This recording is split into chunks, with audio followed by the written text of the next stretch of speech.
तो कल की क्लास में हम लोगों ने बात करी थी सेंसस की हिस्ट्री के बारे में। डेमोग्राफी की डिस्कशन को कंटिन्यू करते हैं और देखते हैं कि डेमोग्राफी के बारे में राइटर के पास क्या है बताने को।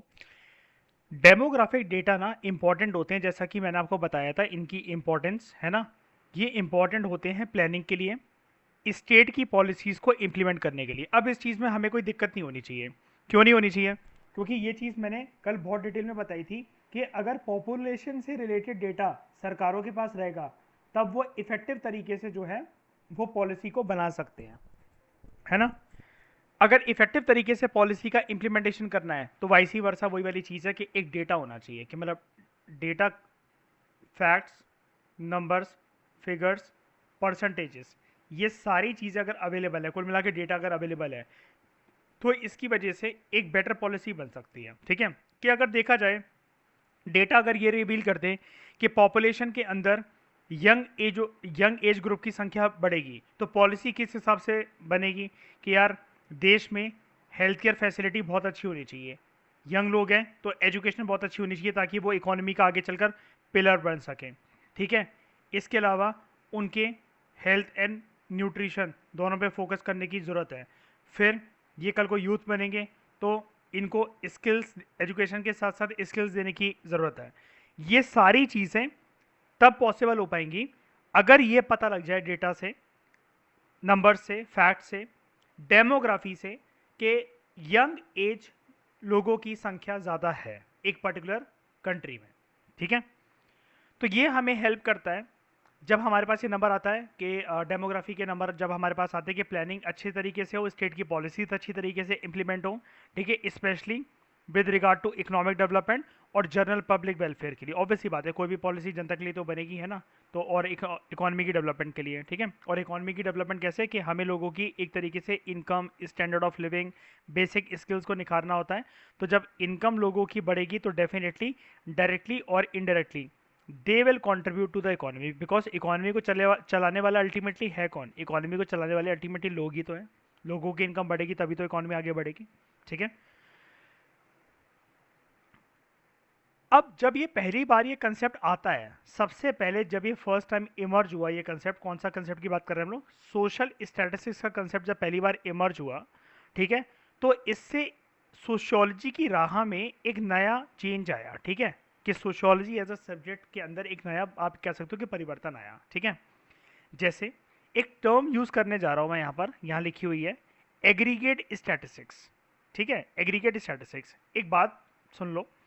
जो ये टर्म होती है ना एग्रीगेट, एग्रीगेट ना इकोनॉमिक्स में यूज होने वाली एक टर्म होती है। जैसे जो 12th के बच्चे कशिश जो मैक्रो इकोनॉमिक्स पढ़ते हैं ना, उनकी ना एक इकोनॉमिक्स से दो ब्रांचेस होती हैं। कोई दोस्तों से उनसे पूछना, माइक्रो मैक्रो होती है जैसे, और इंडियन इको होती है। तो 12th में क्या होता है कि इंडियन इको होती है और मैक्रो इकोनॉमिक्स होती है। 11th में उनको माइक्रो दी जाती है। कुछ साल पहले क्या होता था मेरे वाले टाइम तक, और मेरे से कुछ 3-4 साल बाद भी 11th में आती थी स्टैटिस्टिक्स और इंडियन इकोनॉमी, और 12th में आती थी माइक्रो मैक्रो। अब उन्होंने क्या कर दिया, स्टैटिस्टिक्स और माइक्रो 11th में कर दिए, macro Indian economic development 12th का सिलेबस बना दिया। मैक्रो इकोनॉमिक्स क्या होता है? जैसे माइक्रो इकोनॉमिक्स होती है कि इंडिविजुअल के ऊपर बात करने के लिए, मैक्रो इकोनॉमिक्स एक पूरा ना एज अ होल के ऊपर बात करती है। अब एज अ होल इकोनॉमी की मतलब क्या होती है? इकोनॉमी की डेफिनेशन में क्या होगी? पूरी की पूरा स्टेट, रीजन, कंट्री, इनके बारे में बात करती है। मतलब ब्रॉड पैरामीटर्स के ऊपर जहां पर बात हो ना, वो मैक्रो इकोनॉमिक्स का पार्ट होता है, जहां पर ब्रॉड पैरामीटर्स के ऊपर बात हो। तो जब हम मैक्रो इकोनॉमिक्स में किसी भी चीज के ऊपर बात करेंगे कशिश, तो एक बार बताओ, एक एक इंडिविजुअल को तो काउंट नहीं करेंगे ना हम लोग, टोटलिटी में एज अ होल सबको काउंट करेंगे, है ना। तो जब भी एज अ होल के ऊपर बात होती है उसके लिए मैक्रो इकोनॉमिक्स में टर्म यूज करी जाती है। यहां पर टर्म देखो, we use the term called aggregate, या फिर एग्रीगेट्स कह सकते हो आप इसे। ठीक है, तो एग्रीगेट जो ये ऊपर जो टर्म लिखी है आप समझ में आ जाएगी आपको। एग्रीगेट स्टैटिस्टिक्स क्या होती है? किसी एक के ऊपर बात नहीं करेगी ये, पूरी कंट्री के बारे में या पूरे रीजन के बारे में, या जो ब्रॉडर ग्रुप जिसको टारगेट करने के लिए, स्टडी करने के लिए टारगेट करा गया है, उससे ऊपर बात होगी। In totality as a whole के ऊपर बात होगी। ठीक है, मतलब यहां पर एग्रीगेट स्टैटिस्टिक्स का मतलब क्या कहे, तो जो डेटा हमारे सामने पेश करा जाएगा वो एक ब्रॉडर पिक्चर को शो करेगा जिसमें बड़े सारे इंडिविजुअल्स को कंबाइन कर एक डेटा बनाया गया है। यहां तक बात समझ में आई? पहले बताओ, है ना। अब यही तो चाहिए ना हमें। जैसे एक बात बताओ, सेंसस 10 साल में एक बार कंडक्ट होता है, तो यार हमें ये चाहिए ना कि एक तरीके से एक एक मतलब एक एक माइक्रो माइक्रो माइक्रो लेवल पे जाते जाते, घर घर जाते जाते, इंफॉर्मेशन कलेक्ट करते करते सबको कंबाइन कर कर एक देश की एक सिनेरियो पता लग सके कि इंडिया कैसा परफॉर्म कर रहा है, इस पैरामीटर पे कैसे परफॉर्म कर रहा है, क्या विमेन एम्पावरमेंट पे ध्यान दे रहा है, क्या एजुकेशन पे ध्यान दे रहा है, क्या यूथ की लिटरेसी पर ध्यान दे रहा है, क्या स्कूल्स और यूनिवर्सिटीज कॉलेजेस वगैरह बन रहे हैं, क्या हेल्थ इंफ्रास्ट्रक्चर पे ध्यान दिया जा रहा है, क्या सोशल इंफ्रास्ट्रक्चर पे ध्यान दिया जा रहा है, फिजिकल इंफ्रास्ट्रक्चर का क्या हाल है, what about roads, airports, railways, transportation facilities, communication facilities, internet connectivity, ये सब पैरामीटर्स हैं कि नहीं हमारी डेली जिंदगी के, एक एक इंडिविजुअल कंफ्यूज करते हैं कि नहीं करते हैं, बताओ। हाँ जी। इन सबका कंबाइंड डेटा अगर हमारे सामने आ जाए, that will be called as aggregate statistics. अब आगे देख लो, पूरा टर्म समझ में आ जाएगी। एग्रीगेट स्टैटिस्टिक्स ऑब्वियस सी बात है, न्यूमेरिकल स्टैटिस्टिक्स होती है। न्यूमेरिकल क्यों? ऑब्वियस सी बात है, कोई भी चीज़ जो होगी वो नंबर्स में पेश करी जाएगी। यहाँ पर अगर आपको देखो, मैंने अभी आपको बताया ना, परसेंटेजेस, डेटा, फैक्ट्स, ऑब्वियस सी बात है ये ना न्यूमेरिकल स्टैटिस्टिक्स होती है। That refers to a large collectivity consisting of millions of people. यहाँ पर देख रहे हो ना, बात आ गई ना, किसी एक इंडिविजुअल को नहीं, बहुत लार्ज कलेक्टिव डेटा हमारे पास होता है, लाखों लोगों का, मिलियंस ऑफ पीपल का, ठीक है। और यहां पर एक बात और होती है कि मिलियंस ऑफ लोगों के ऊपर डेटा है, तो ऐसा नहीं है कि हमने कुछ के ऊपर स्टडी कर कर, जैसे मतलब मान लो 5 इंडिविजुअल्स के ऊपर स्टडी कर कर हम ये कह रहे हैं कि ये जो डेटा ये 5 लाख इंडिविजुअल्स के बारे में बताता है, नहीं। हम लोग एक एक इंडिविजुअल की स्टडी को, एक एक इंडिविजुअल पे एक एक इंडिविजुअल पे स्टडी करते हुए, डेटा को कलेक्ट करते हुए, उसको कंबाइन जब कर देते हैं, तब वो चीज बनती है मैक्रो लेवल पर जाकर एग्रीगेट स्टैटिस्टिक्स, ठीक है।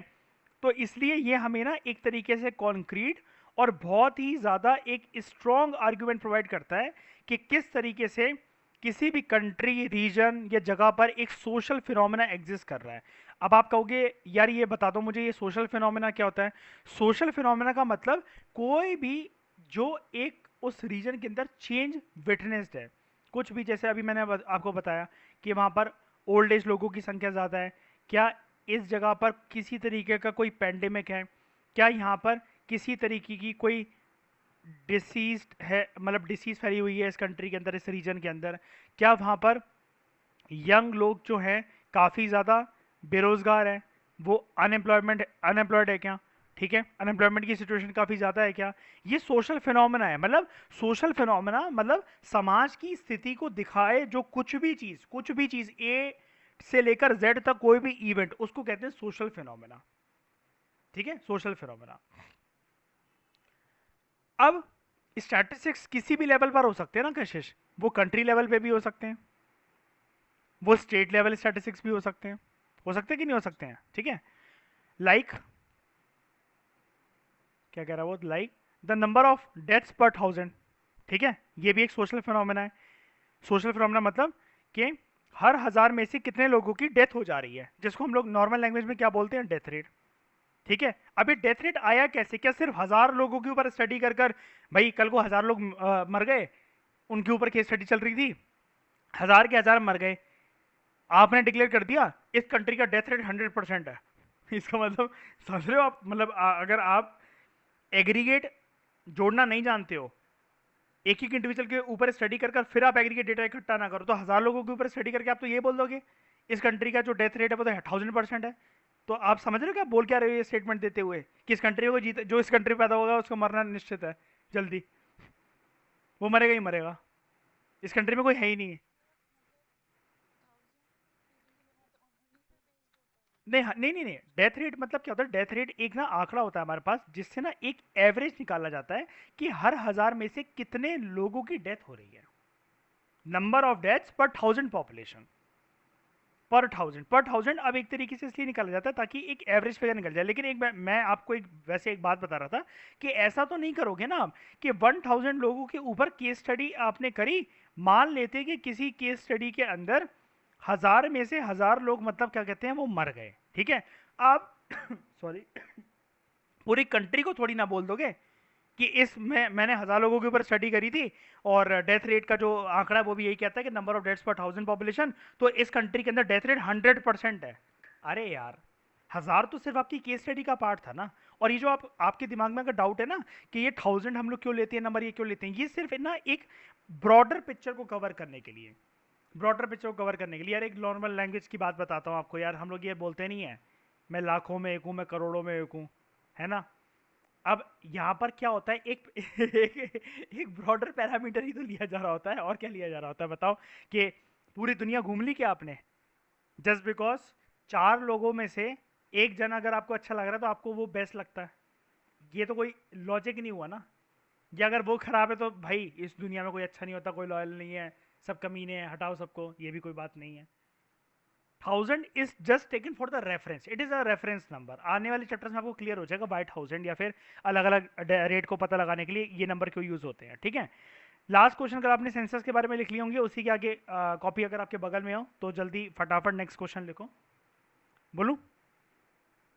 हाँ जी। What is the importance of demographic data?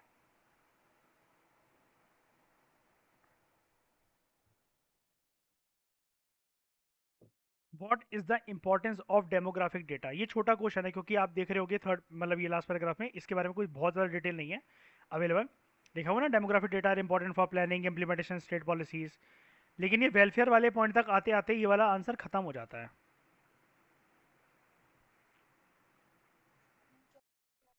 मैंने ये बोला, इसके ऊपर ज़्यादा इन्फॉर्मेशन अवेलेबल ही कहाँ है, इसका आंसर यहाँ तक ही है ना, या मतलब इसका बड़ा आंसर नहीं बनेगा, बस यहाँ तक बनेगा वेलफेयर। ये वेलफेयर जो मैं मार्क कर रहा हूँ ना यहाँ पर, सिर्फ इतना ही बनेगा इसका आंसर। 2 मार्क्स का जनरली आएगा, लेकिन हम तो भाई कोशिश ऐसी कर रहे हैं कि किसी लाइन में से कोई क्वेश्चन छूटे ही ना। आप ये समझ लो जो आपकी कॉपी है ना, बस अगर आप उसमें से आंसर लिखते चलोगे फिर आपको बुक वगैरह ये सब नहीं देखनी पड़ेगी। क्वेश्चन आंसर फॉर्मेट में लर्न करते जाना। अंडरस्टैंडिंग तो मैं दे ही रहा हूँ, कहीं पर भी कोई दिक्कत है वीडियोस आपको मिल ही रही है, या मुझसे कॉल करके पूछ ही हाँ सकते हो, ठीक हाँ है। हाँ जी जी। और उसके बाद अगला क्वेश्चन लिखो, define the term aggregate statistics. Define the term aggregate statistics,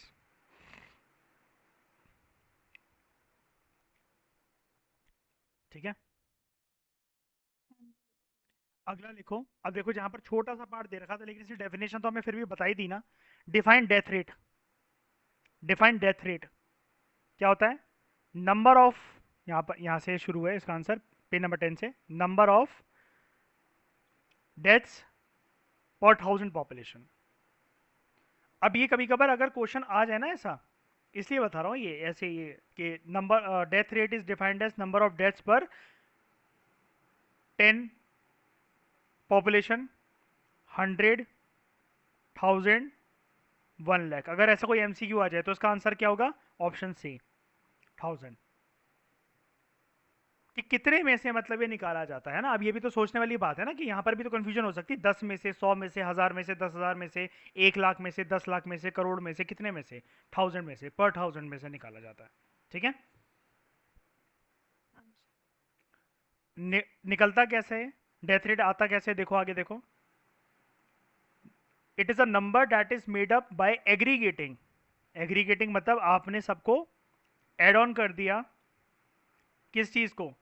individual deaths को, ठीक है। अब ये डेथ रेट अपने आप में एक सोशल फिनोमेना होता है। डेफिनेटली यार, बर्थ रेट, डेथ रेट, ये सारे सोशल फिनोमेना ही तो हैं, सोसाइटी में होने वाली घटना ही तो है, अगर एक तरीके से अगर हम नॉर्मल बोले तो, ठीक है। और इनको इसलिए एक्सप्लेन करा जा सकता है सोसाइटल लेवल पर, ठीक है। अब आपने 11th क्लास में इस सोशियोलॉजिस्ट का नाम पक्का सुना होगा, कशिश, ये जो मैं बोलने जा रहा हूँ, इस बंदे का नाम सुना होगा आपने, एमिल डर्कीम, ठीक है। बहुत तंग करा होगा इसने 11th में, ये फिर से, लेकिन डोंट वरी, ये फिर से बहुत ज़्यादा टाइम के लिए नहीं है, सिर्फ इसी पैराग्राफ तक इसकी वर्थ है। एमिल डरकीम की एक फेमस स्टडी थी, उसने उसमें उस स्टडी में उसने ये एक्सप्लेन करा कि जो सुसाइड रेट्स होती है ना, सुसाइड रेट्स, वो अलग अलग कंट्री में वेरी कैसे करती हैं, क्यों करती हैं, इसके ऊपर इसने की स्टडी प्रेजेंट करी थी, ठीक है। डरकीम की ये आर्ग्यूमेंट थी, उसने सुसाइड के ऊपर स्टडी करी कि how the suicide rate varies across different countries, अलग अलग देशों में सुसाइड रेट अलग अलग क्यों है, ठीक है। डरकीम ने यार, अब एक बार बताओ, जैसे डेथ रेट एक सोशल फिनोमेना था, सुसाइड भी तो एक सोशल फिनोमेना है ना। और अगर ये वेरी कर रहा है from country A to country B to country C to country D, इसका मतलब हर कंट्री के अंदर सुसाइड रेट सिमिलर तो नहीं होता ना। जापान के लोग जैसे बहुत ज़्यादा, जापान के लोग जैसे बहुत ज़्यादा ना स्ट्रेस्ड लाइफ बिताते हैं, बहुत ज़्यादा स्ट्रेस लाइफ बिताते हैं।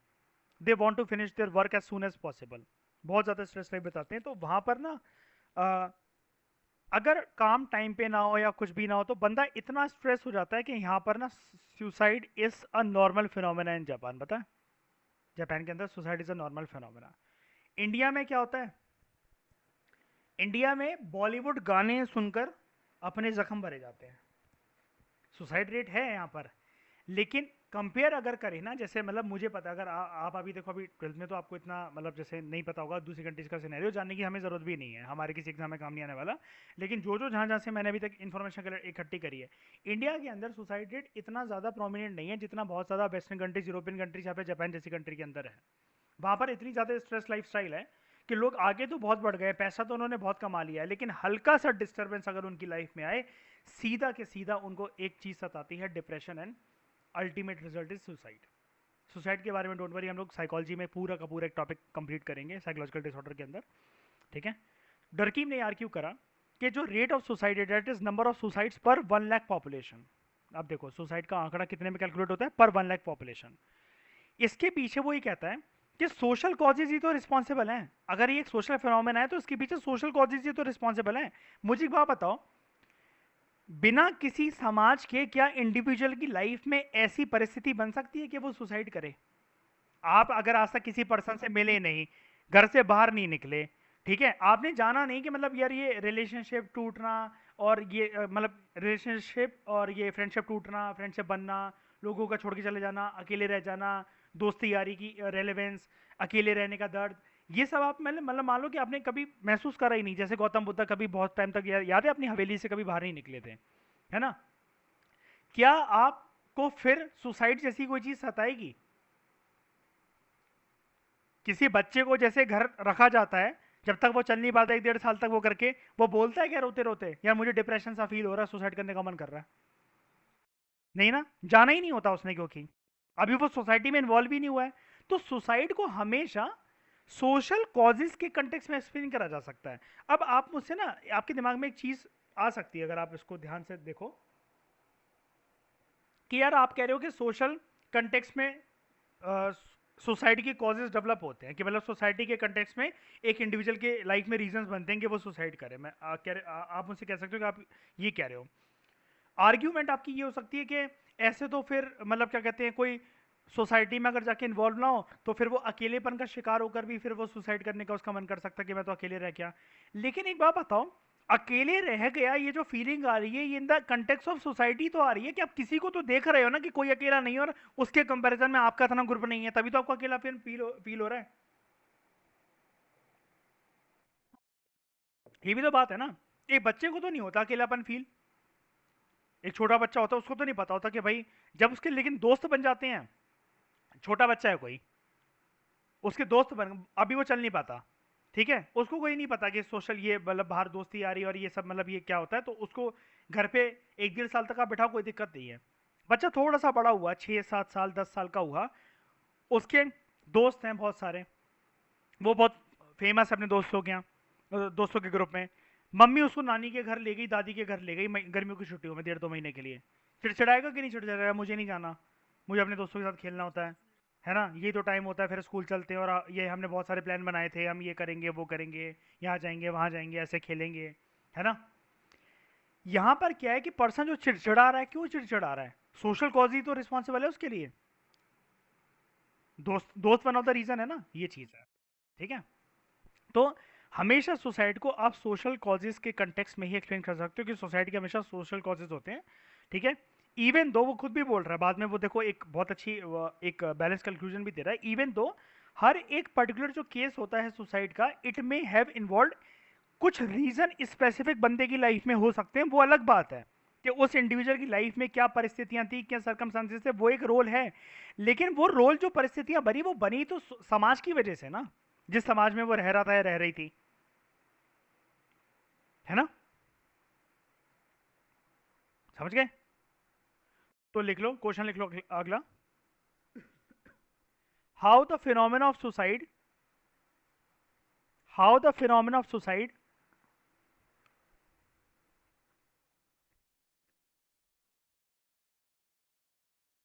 Of the phenomena of suicide was explained by Emil Durkheim. Was explained by Emil Durkheim.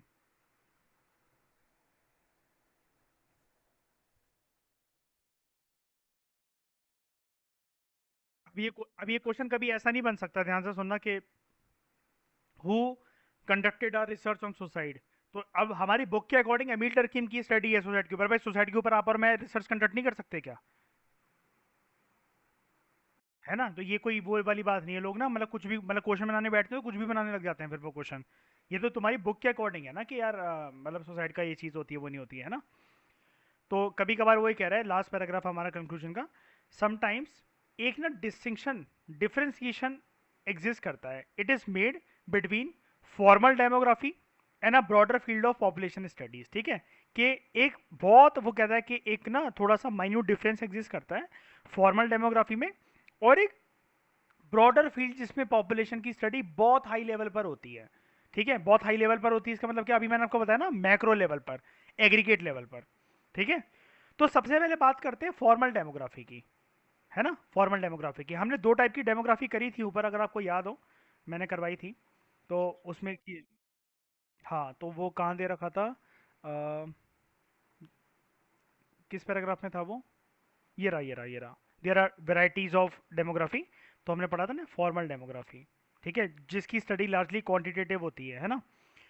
और इसमें मैंने बताया था ना कि आप अभी रुक जाओ, ये बाद में आपको बताएगा, ये चीज़ कुछ ज़्यादा क्लियर नहीं हो रही कि क्वांटिटेटिव, इसकी जो क्वांटिटेटिव फील्ड है। अब देखो, यहाँ पर जो चीज़ अधूरी है ना, इतने से तो मार्क्स आएंगे नहीं, अब यहाँ पर पूरी करना है इसको, इधर से कंटिन्यू करना अपना आंसर, आंसर में एड ऑन यहाँ से भी कर देना। ठीक है, फॉर्मल डेमोग्राफी कैसे करना भी मैं बता दूंगा, अभी पहले एक बार के लिए सुन लो बस 2 मिनट के लिए।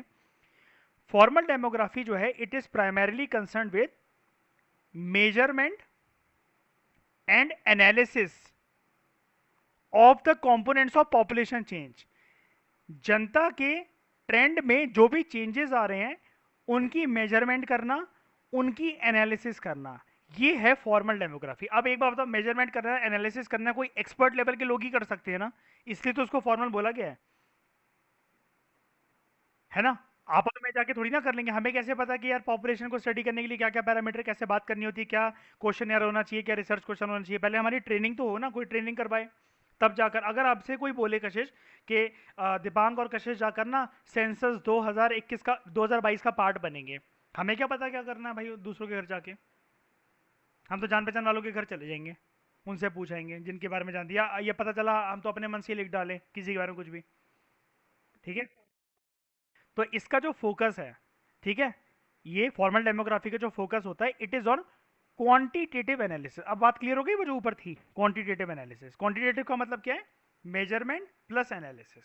ठीक है, for which it has a highly developed mathematical methodology. यहां पर एक बहुत ज्यादा हाईली डेवलप्ड मैथमेटिकल एक मेथड यूज होता है जो ऑलरेडी प्रिपेयर करा गया होता है सोशियोलॉजिस्ट के द्वारा। ठीक है, और ये पॉपुलेशन की ग्रोथ को फोरकास्ट करता है और चेंजेस देखता है कि किस हिसाब से पॉपुलेशन की कॉम्पोजिशन में चेंजेस आ रहे हैं, इसका ये रोल होता है। ठीक है, on the other hand population studies या जो सोशल डेमोग्राफी थी, याद है दूसरी वाली, ये वाइडर कॉजेस पे देखती है कि मतलब इससे भी ज्यादा फैले हुए मैक्रो लेवल पे और क्या कॉजेस थे, क्या कॉन्सिक्वेंसेस थे जिसकी वजह से पॉपुलेशन के स्ट्रक्चर में चेंज आया। सोशल डेमोग्राफर्स जो होते हैं वो ये मानते हैं कि सोशल प्रोसेसेस, यहां पर देखो, सोशल प्रोसेसेस और सोशल स्ट्रक्चर, ये डेमोग्राफिक प्रोसेसेस को रेगुलेट करते हैं। मुझे नहीं लगता कि आपको इनमें से किसी टर्म में दिक्कत है, मैं फिर से बताऊं क्योंकि हम कर चुके हैं प्रीवियस क्लासेस के अंदर ये सोशल प्रोसेस सोशल स्ट्रक्चर, है ना। यहाँ पर सोशोलॉजिस्ट जो हैं सोशल डेमोग्राफी में ये कोशिश करते हैं कि किस तरीके से वो किसी सोशल रीजंस को ट्रेस कर सकें जिसकी वजह से पॉपुलेशन ट्रेंड आ रहे हैं। कुल मिलाकर बस आपको इतना याद रखना है, थोड़ा बहुत कंफ्यूजन आपको लगी होगी, एक बार और रीडिंग मारोगे तो आपको समझ में आ जाएगा, लेकिन फिर भी मैं एक बार ही बता देता हूँ। देखो, जो फॉर्मल होता है ना, फॉर्मल के लिए एक हमेशा ना एक्सपर्ट पर्सन ये वाली चीज़ कर सकता है। यहाँ पर बस 3 कीवर्ड याद रखना आप फॉर्मल में। नंबर 1 कीवर्ड ये है कि यहाँ पर एक ना मैथमेटिकल कैलकुलेशन होती है। दूसरा, यहाँ पर एक हमें एक्सपर्ट बंदा चाहिए होता है with great amount of skills जो कि कंडक्ट कर सके। और तीसरा यहाँ पर हम लोग मेजरमेंट के साथ एनालिसिस करते हैं। कुल मिलाकर ये एक फॉर्मल तरीका ही हुआ ना, इसको मतलब हर कोई नहीं कंडक्ट कर सकता। On the other hand social demography, demography क्या था, पॉपुलेशन के ऊपर स्टडी, लेकिन ये वाली पॉपुलेशन के ऊपर स्टडी डिफरेंस सिर्फ इतना है कशिश, ये वाली पॉपुलेशन के ऊपर जो स्टडी होगी ना, it will be very calculative in nature, facts figures numbers पे बात होगी। जबकि यहां पर जो बात होगी ना, वो किसी फिनोमिना के ऊपर बात होगी कि फैक्ट्स फिगर नंबर को हटाओ, भाई मुझे कॉजेस बताओ, मुझे कॉन्सिक्वेंसेस बताओ, मतलब आउटकम बताओ किसी भी चीज का, किसी भी इवेंट का मुझे रिजल्ट बताओ, जिसकी वजह से ब्रॉडर पॉपुलेशन के ट्रेंड में चेंज आया। यहां पर देखो, ब्रॉडर पॉपुलेशन के ट्रेंड में चेंज आया हो, बस ये है। यहां पर देखो लिखा भी है, वाइडर कॉजेस और उनके कॉन्सिक्वेंसेस को देखा जाता है कि सोशल डेमोग्राफर्स ये मानते हैं, भाई नंबर वंबर रिवील नहीं करती चीजें, ठीक है, नंबर कुछ रिवील नहीं करता, फिनोमेना, कॉजेस, समाज के अंदर जो परिवर्तन, लोग किस तरीके के रह रहे हैं, सोसाइटी एक इंडिविजुअल को कैसे इन्फ्लुएंस करती है, कि इंडिविजुअल सोसाइटी से कैसे इन्फ्लुएंस होता है, ये सारी बातें जब देखोगे तो वो कहते हैं कि इससे ना एक ट्रेंड समझ में आता है, इससे सोसाइटी का एक स्ट्रक्चर समझ में आता है। और ये जो ट्रेंड और जो स्ट्रक्चर है, ये वेरी करता रहता है time to time, from society A to society B to society C. हर किसी क्या, हर सोसाइटी के अंदर ट्रेंड, उनका स्ट्रक्चर, उनके सोशल फिनोमेना के कॉजेज, उसके आउटकम, एक इंडिविजुअल अपनी सोसाइटी में किस तरीके से इन्फ्लुएंस होता है, ये सोसाइटी ए के बंदे की लाइफस्टाइल से बहुत अलग होगी सोसाइटी बी के बंदे की लाइफस्टाइल। बस ये काम होता है जो मैंने नीचे वाला पार्ट बताया, ये सोशल डेमोग्राफर का काम होता है। ये लोग सिर्फ बात करते हैं फैक्ट्स एंड कैलकुलेशन पे, formal demographers facts and calculation, number चाहिए होते हैं इनको, पिन पॉइंट होकर बात करना पसंद करते हैं, ठीक है। They first conduct a research study, उसके बाद कोई डिसीजन मेकिंग में इन्वॉल्व होते हैं। वेयर एज इनकी रिसर्च स्टडी साथ साथ चलती रहती है, because they try to understand the social phenomena, social causes, जिसकी वजह से बार बार मैं एक वर्ड यूज कर रहा हूं, they just want to look for trends in society.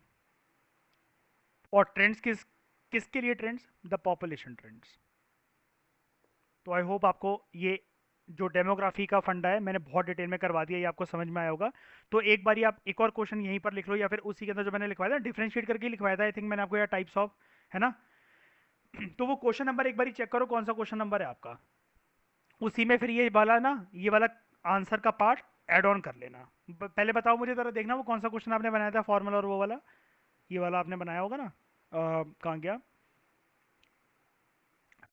Varieties of demography, ये लेकिन, हाँ ये कर रहे हैं। क्वेश्चन नंबर कौन सा है, ये 2 है ना। अब एक नया क्वेश्चन बनाओ, उस उसमें लिख लेना, मतलब उसमें लिख लेना आगे जाके, सबसे पहले तो ये हेडलाइन बना दो, नया क्वेश्चन जो नंबर डाल रहे हो ना, कि कंटिन्यूशन फ्रॉम क्वेश्चन नंबर 2, है ना, कंटिन्यूशन फ्रॉम क्वेश्चन नंबर 2। और फिर यहाँ पर एक नया क्वेश्चन बना दो, differentiate between formal demography and social demography, differentiate between formal demography and social demography.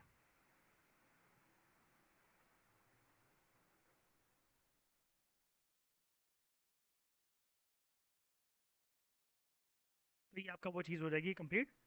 तो ये जो हाँ जी। मैल्थ्यूसन थ्योरी ऑफ पॉपुलेशन ग्रोथ है, इससे हम लोग कल कंटिन्यू करेंगे।